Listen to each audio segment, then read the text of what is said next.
So I just happened to see the trailer of this movie Dhurandhar. If you have seen the trailer, you know that the trailer begins with a stark scene where presumably a soldier or a secret agent is getting brutally tortured by a captor. My mind actually got stuck there because this is not just some kind of cinematic fiction, this is actually the grim reality. Soldiers or secret agents who get caught by their enemies, they are subjected to dehumanizing tortures. But when I went through the comment section of the trailer, what I noticed is that people just seem to have enjoyed the trailer. They say that it's very thrilling and intense. Many people actually, they are demanding the censor board to not cut any scenes that have been shown in the trailer. They want to watch the movie uncensored. So this was the point where I was wondering about the sacrifices of such secret agents and soldiers. What do they actually achieve? What is the purpose of all the pain, suffering and torture that they endure for their nation? Is it just to become content for a thriller Bollywood movie? So I am not just talking about India. This applies to every country and every defense personnel who are living under such risk of getting caught by enemies and getting tortured.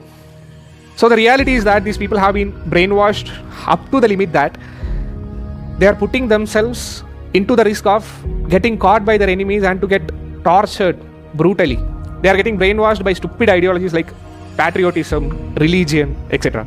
And what do they achieve? They don't actually achieve anything. Their sacrifice is never going to end wars. Their sacrifice is never going to end conflicts, hatred. So recently, when a war almost got ignited between India and Pakistan, I was keenly observing the social media. So what I came to know is that people from Pakistan wholeheartedly believed that Indians are the aggressors and they are defending themselves from Indians. But Indians were wholeheartedly believing that Pakistanis are the aggressors and Indians are defending themselves from terrorists.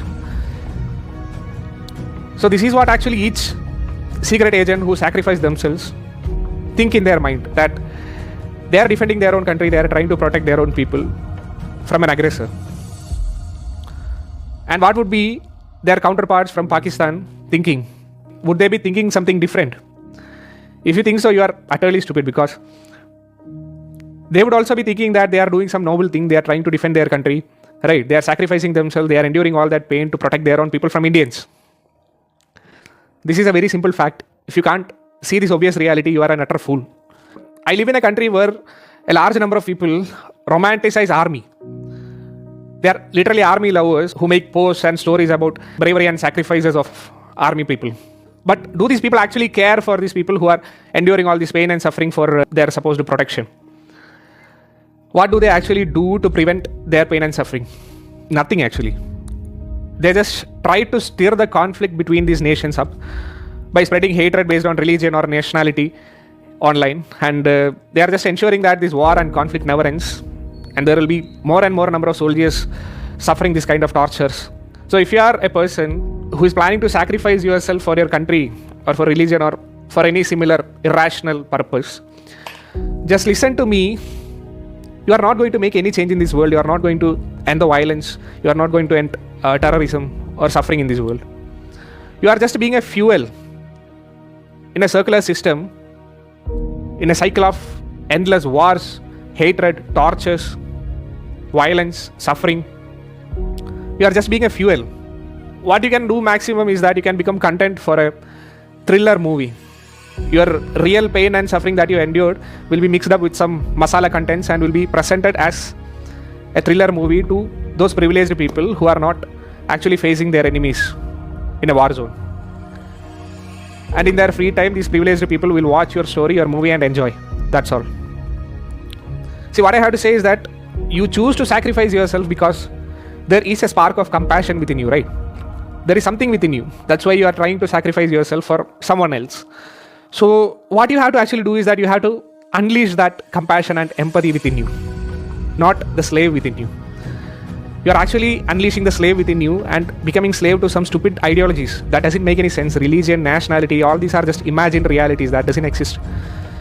You are just becoming a reason for hatred and violence among people by subscribing to such ideologies.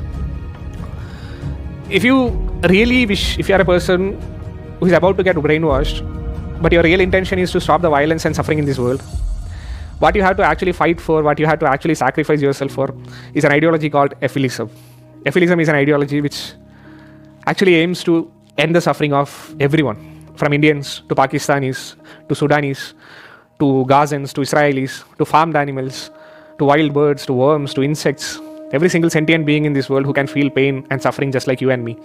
We are trying to prevent that pain and suffering and not to fuel it.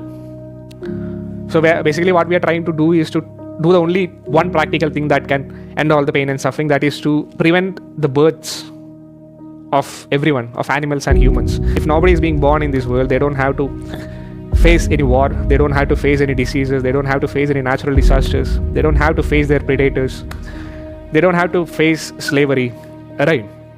That is the only solution actually. You live in a world which is an endless cycle of pain and suffering.